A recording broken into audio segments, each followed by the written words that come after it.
हमारे प्रोडक्ट कौन कौन से हैं? तो सबसे पहला प्रोडक्ट हमारे पास है, कौन सा प्रोडक्ट? भूवीटा।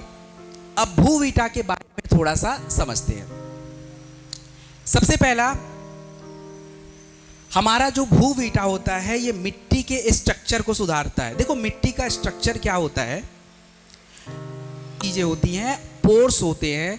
तो अगर आपके मिट्टी में पोर्स नहीं है, छिद्र नहीं है, तो आपकी मिट्टी से आपके पौधों को फायदा नहीं होता है। अच्छा, इतने लोग किसान बैठे हैं, आप मुझे बताइए कि आप जुताई क्यों करते हो? क्यों करते हो जुताई?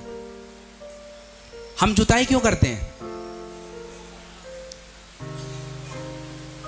मिट्टी का क्या होगा? क्या हो ना? आप अपनी भाषा में मत बोलिए, हिंदी में बोलिए, कोई बात नहीं। नीचे से ऊपर बोला बस। नीचे से ऊपर से क्या फायदा हो गया?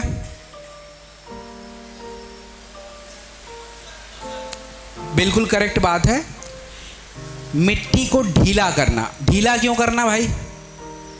ढीला इसलिए करना होता है मिट्टी लूज हो जाए। लूज होने का मतलब होता है कि मिट्टी के अंदर छिद्र हो जाएंगे, और जब उस छिद्र में, मतलब उस मिट्टी में जब आप पौधे डालेंगे, पानी डालेंगे, खाद डालेंगे, यूरिया डालेंगे, तो मिट्टी उसको क्या करेगा? एब्जॉर्ब कर लेगा। अगर आपने ढीला नहीं किया है तो जितने भी न्यूट्रिएंट्स, जितने भी पानी आपने मिट्टी में डाला है वो जाएगा ही नहीं। तो भूवीटा का पहला काम यही होता है कि आपके मिट्टी की संरचना को सुधार देता है, मिट्टी के स्ट्रक्चर को सुधारता है, उसके लेयर्स को मेंटेन करने का काम करता है। दूसरा अगर बात करूं, अभी मैंने कुछ देर पहले आप लोग को बताया, याद होगा कि आज ज्यादा यूरिया, ज्यादा डीएपी यूज करने से हमारे मिट्टी में क्या बढ़ रहा है? तेजाब यानी एसिडिटी बढ़ती चली जा रही है, और उससे हमारे मिट्टी में भी एसिडिटी बढ़ रही है। और मिट्टी में एसिडिटी बढ़ेगी तो कई सारे पौधे वहां उग नहीं पाएंगे, क्योंकि हर पौधों के लिए आपके मिट्टी में अलग अलग पीएच होता है। तो आपका जो भूवीटा होता है, ये जब आप अपने मिट्टी में डालते हैं तो मिट्टी का जो पीएच लेवल होता है, अगर उसमें एसिड ज्यादा है तो उसको बराबर कर देगा, अगर उसमें बेस ज्यादा है तो उसको मेंटेन करने का काम करेगा। तो मिट्टी का पीएच मेंटेन करने का काम आपका भूवीटा करेगा। तीसरा, आपको मैंने अभी बताया कि हम लोग अपने मिट्टी में आज के टाइम पे सबसे ज्यादा क्या यूज करते हैं?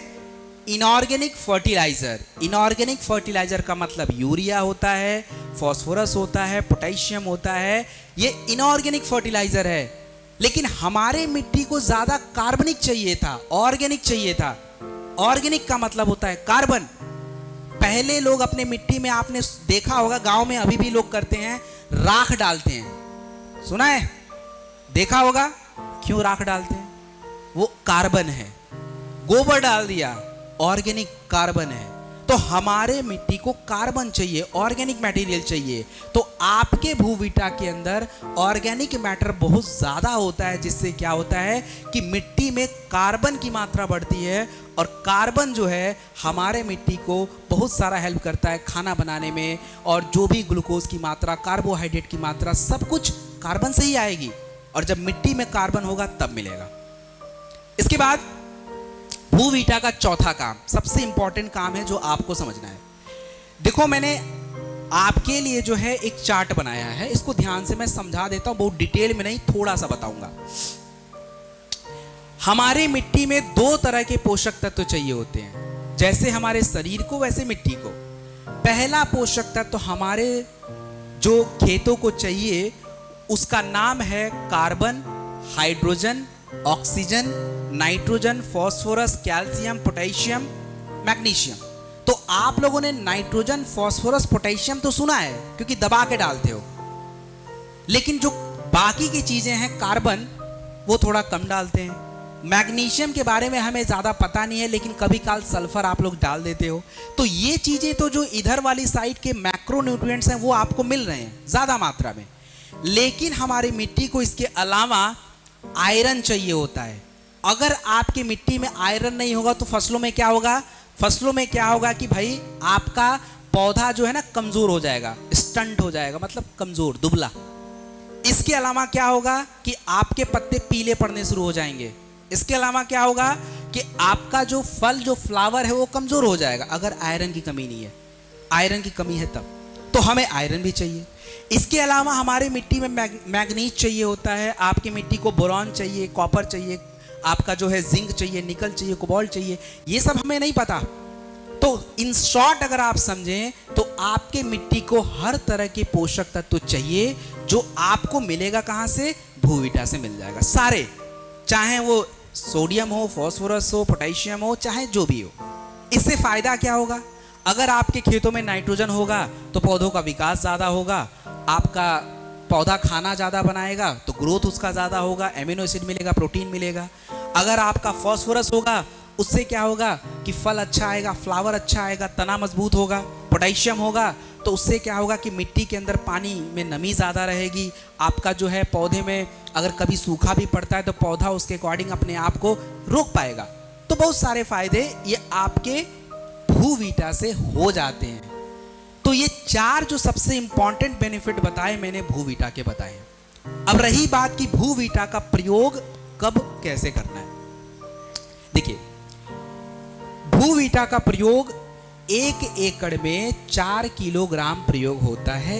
1 एकड़ में 4 किलोग्राम प्रयोग होता है। 4 किलोग्राम कब डालें? देखिए, आप जब खेतों की जुताई करते हैं ना, यानी अपनी मिट्टी को तैयार करते हैं, तो मिट्टी को जब तैयार करते हैं उस टाइम आपके मिट्टी में भूविटा का जरूरत है। उससे फायदा क्या होगा? मैंने समझाया कि मिट्टी का संरचना बदलेगा, आपके मिट्टी में क्या होगा कि पोषक तत्व बढ़ जाएंगे, आपकी मिट्टी का पीएच बदल जाएगा, आपके मिट्टी में बैक्टीरिया भी बढ़ जाएंगे। तो ये सारा फायदा भूविटा का होगा।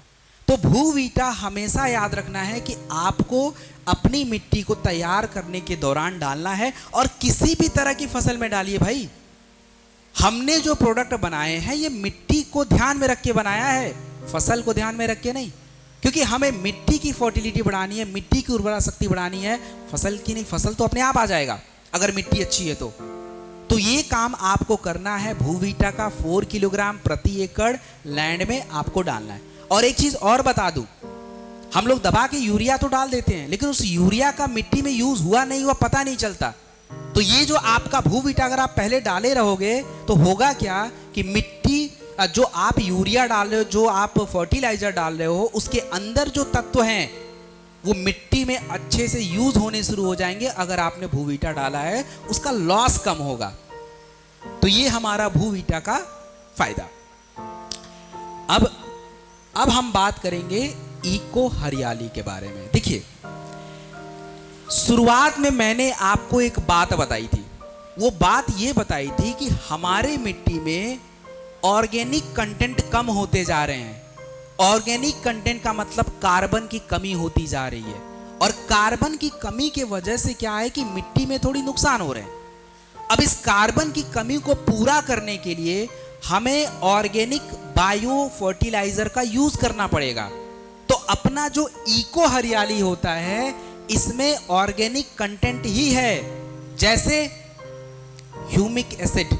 Humic acid organic bio fertiliser होता है। आपका फुल्विक एसिड होता है, वो भी ऑर्गेनिक कंटेंट है। तो ये जो सारे ऑर्गेनिक कंटेंट आपके खेतों में जाएंगे तो उससे फायदा क्या होगा, चलिए देखते हैं।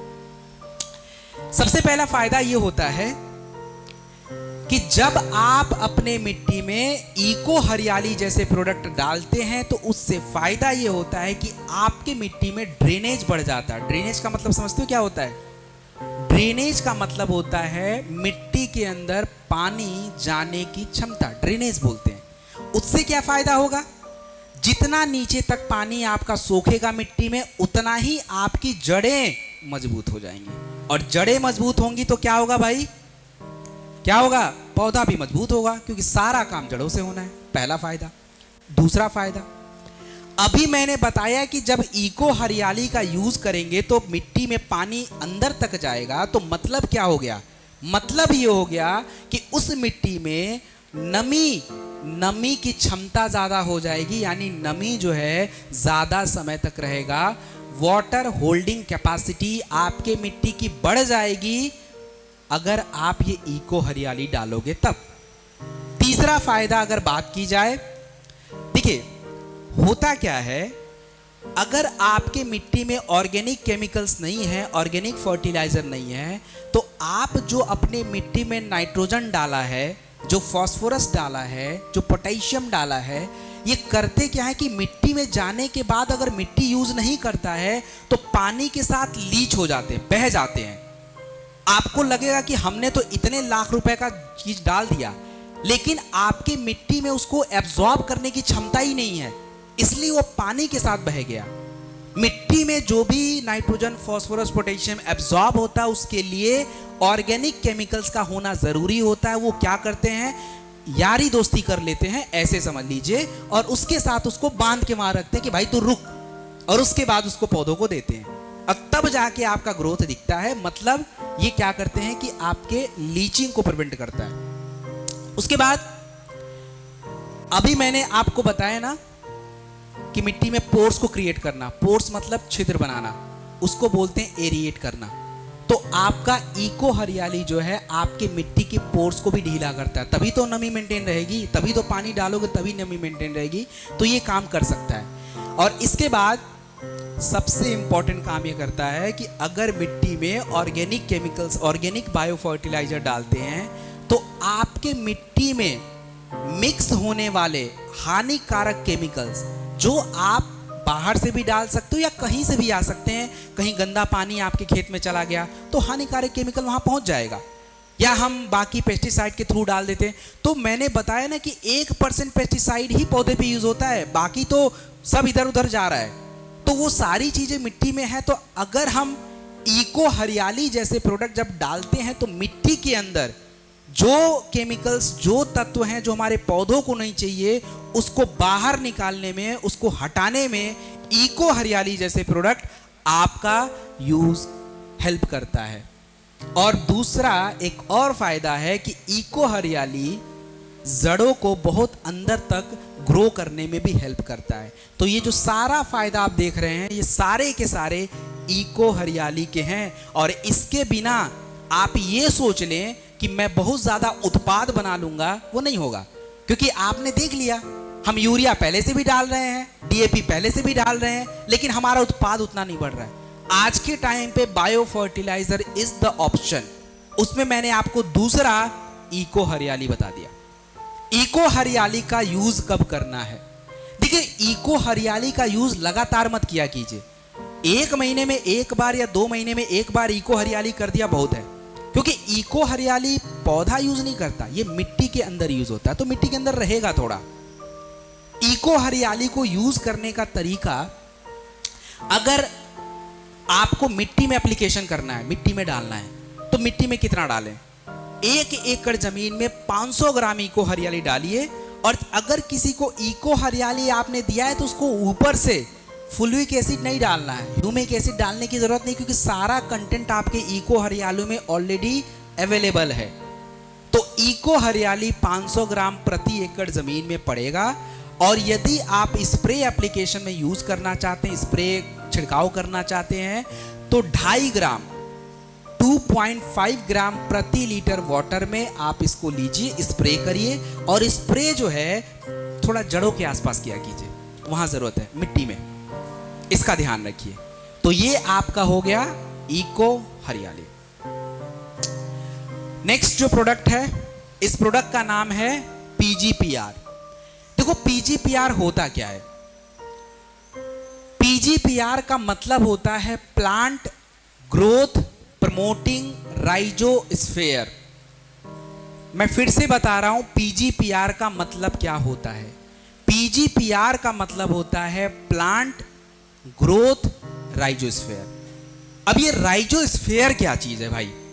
देखो, राइजोस्फीयर की अगर बात, क्रिया के नाम आपको मैं बता रहा हूं। जैसे आपने सुना होगा सूडोमोनास, ये एक प्रकार का माइक्रोबैक्टीरिया होता है। आपने सुना होगा एजोस्पिरिलियम, एजोटोबैक्टर, एंड्रोबैक्टर, बहुत सारे एंथ्रोबैक्टर होते हैं, राइजोबैक्टर्स होते हैं। ये सारे ऐसे माइक्रोबैक्टीरिया होते हैं जो आपके मिट्टी में जड़ों के आसपास अपना घर बना के रहते हैं। इसकी हमें ज़रूरत है, जरूरत क्यों है समझाता हूं, क्यों इनकी जरूरत है। सबसे पहला जरूरत यह है कि आप के मिट्टी में जो तनाव बढ़ गया है, आपको लगेगा सर मिट्टी में तनाव बढ़ गया, ये कैसे हो गया? अरे भाई साहब, जो पेस्टिसाइड डाला है उसमें हानिकारक केमिकल है, आपने कीटनाशक डाला उसमें हानिकारक केमिकल है, आपके मिट्टी में गंदा पानी गया हानिकारक केमिकल है, आपका जो जमीन है वो रोड के किनारे है, धुआं जाता है, पोल्यूशन जाता है, कूड़ा करकट सब तो गया खेत में, उससे क्या होता है हानिकारक तत्व आपके मिट्टी में बैठ गए। अब ये मिट्टी को जरूरत नहीं था लेकिन बैठ गए, तो इसको हम बोलते हैं तनाव। इसको निकालने का काम कौन करेगा? इसको निकालने का काम यही बैक्टीरिया करते हैं जो मैंने बताया, एजिटोबैक्टर्स है, सुडोमोनास है। ये क्या करते हैं, उसी को खाना बना लेते हैं और खाना बना के खा के गंदगी बाहर और उसका जो मटेरियल है वो आपकी मिट्टी में, जिससे आपकी मिट्टी की उत्पाद क्षमता यानी फर्टिलिटी बढ़ जाती है। इसके बाद आप लोग चना खाते हो ना, चना खाते हैं भैया, चने से क्या मिलता है? कहां? प्रोटीन। इस प्रोटीन को किसने डाला? ईश्वर ने क्या ड्रॉप से डाला है? ड्रॉप से डाला है? मिट्टी में बना होगा ना प्रोटीन। आप जो राजमा खाते हो, जो छोले खाते हो, जो दाल खाते हो, इसमें भैया प्रोटीन आया कहां से? प्रोटीन कहां से आया? यूरिया डाल के प्रोटीन आया है?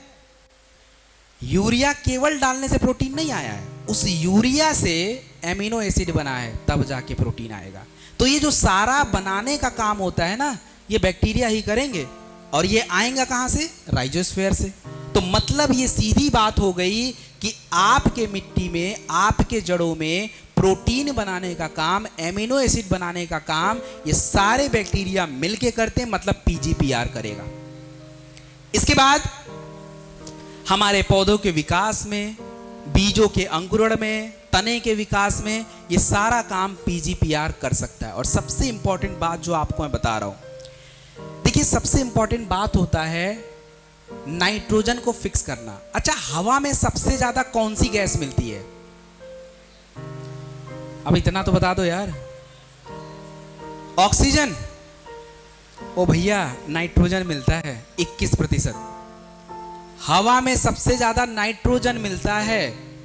तो आप जरा सोचो कि हवा में जब सबसे ज्यादा नाइट्रोजन है तो हमारे खेतों को क्यों नहीं मिल रहा है?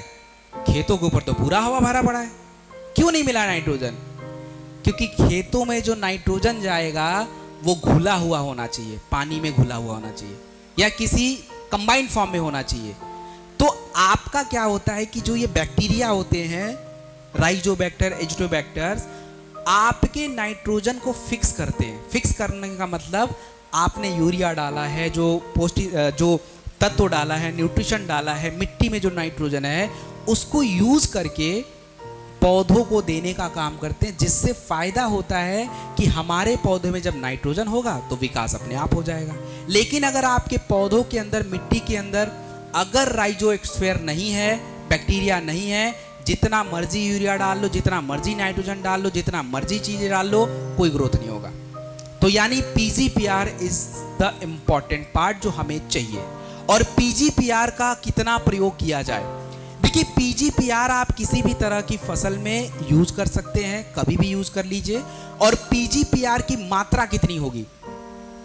देखिए, जो पीजीपीआर की मात्रा होती है वो 250 ml 200 लीटर पानी में घोला जाएगा और ये 200 लीटर पानी जो है आपको अपने खेतों में डालना पड़ेगा, क्यारी बना के, जैसे भी आप पहुंचाओ।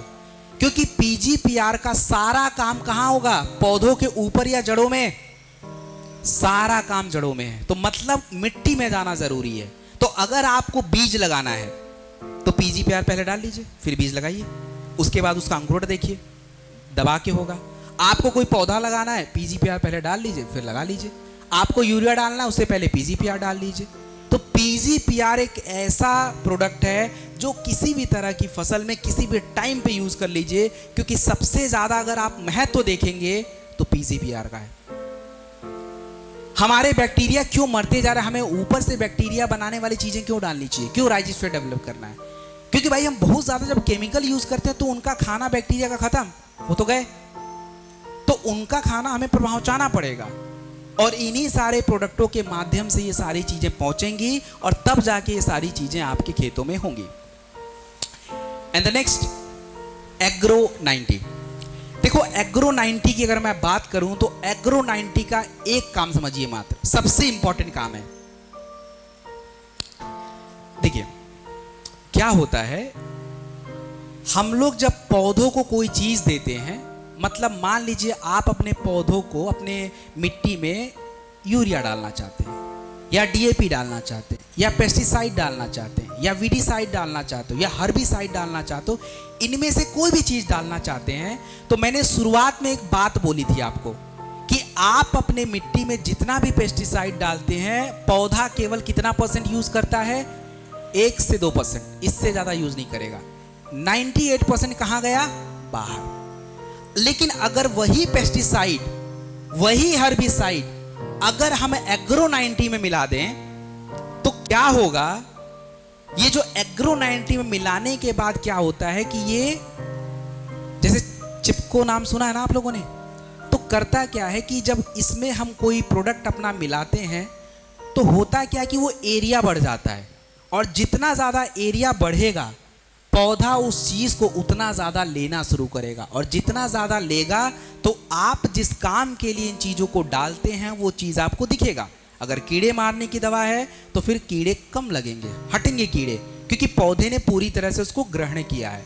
अगर आपने यूरिया में मिला के कुछ दिया है तो मतलब वो पूरी तरह से एब्जॉर्ब होना शुरू हो जाएगा।